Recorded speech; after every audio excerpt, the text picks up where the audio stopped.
আপনাদের সকলকে নমস্কার জানাই। আমি শ্রী রাজ জ্যোতিষী বিশ্বনাথ চক্রবর্তী।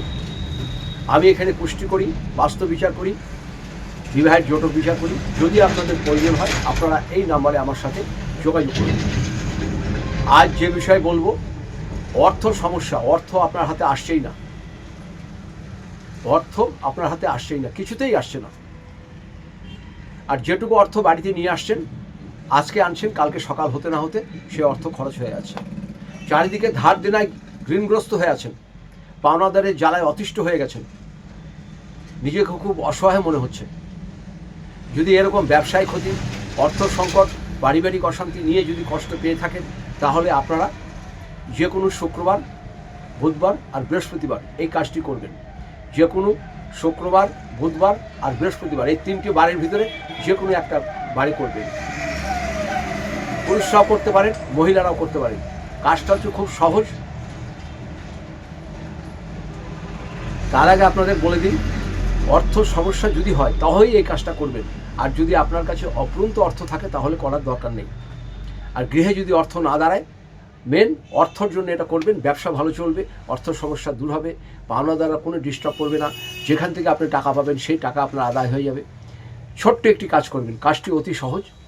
আপনাকে একটি গোটা নারকেল নিতে হবে, গোটা নারকেল আর একটি মাটির টব নেবেন বা প্লাস্টিক টব নিলেও হবে। তার ভিতরে খানিকটা মাটি ভরে দেবেন বা বালি ভরে দেবেন। যে নারকেলটা নিলেন সেই নারকেলটাকে মাঝখান বরাবর ফাটিয়ে ফেলবেন। নারকেলের যে জলটা, যে টবের মধ্যে যে মাটিটা আছে সেই মাটিতে মিক্সড করে ভালো করে মেখে ফেলবেন।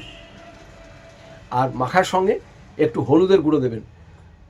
হলুদের গুঁড়ো আর সেই নারকেলের জলটা আর মাটিটাকে ভালো করে মাখাবেন। মাখিয়ে মাটিটা ওই টবের মধ্যে দেবেন। দেওয়ার পরে যে কাজটা করবেন, এটা খুব গুরুত্বপূর্ণ। এখন যে নারকেলটা আপনার ভেঙেছেন সেই নারকেলটার ভিতরে দুটো পিস হবে, একটা পিসের ভিতরে ভর্তি করে ওর ভিতরে চিনি দেবেন। ওর ভিতরে ভর্তি করে একটু চিনি দিয়ে দেবেন। চিনি দেওয়ার পরে তার উপরে একটি পান পাতা দেবেন। পান পাতাতে একটি স্বস্তিক আঁকবেন।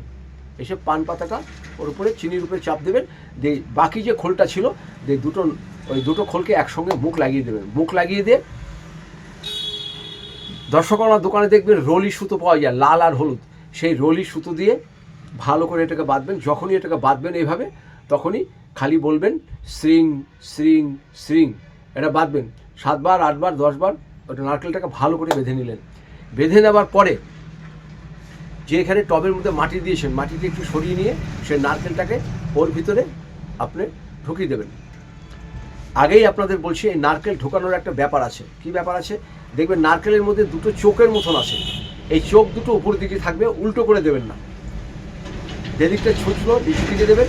আর যেটা চোখ আছে, মানে যেটা দিয়ে গাছ বেরোয়, ওই চোখের দিকটা আপনারা উপর দিকে দেবেন গোটা নারকেলের। এবার মাটি চাপা দিয়ে দিলেন। মাথাটা একটু, চোখটা খালি বেরিয়ে থাকবে, আর কোনো কিছু দরকার নাই।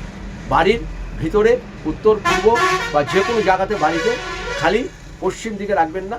তাছাড়া উত্তর পূর্ব রাখুন, বাড়ির মধ্যে রাখুন, সদর দরজার সামনে রাখুন। এখানে এটা রেখে দিন আর একটু ধূপধুনা দেখান। অর্থ দেখবেন আপনার কেমনভাবে আসে।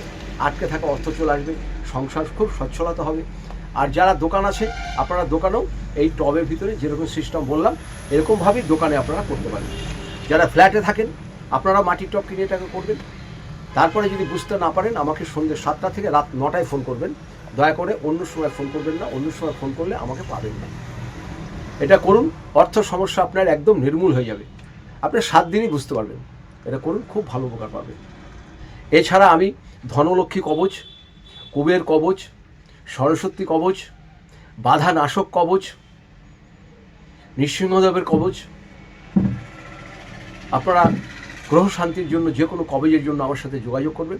যে কোনো গ্রহের কবচ আমার এখান থেকে করা হয় এবং বিশ্বস্ত লোককে দিয়ে আমি এখানে করিয়ে আপনাদের কোরিয়ার মাধ্যমে পাঠিয়ে দেবো। যদি আপনাদের প্রয়োজন হয় তবেই যোগাযোগ করবেন। সবাই ভালো থাকুন, সুস্থ থাকুন। আপনাদের সকলকে আমি নমস্কার জানাই।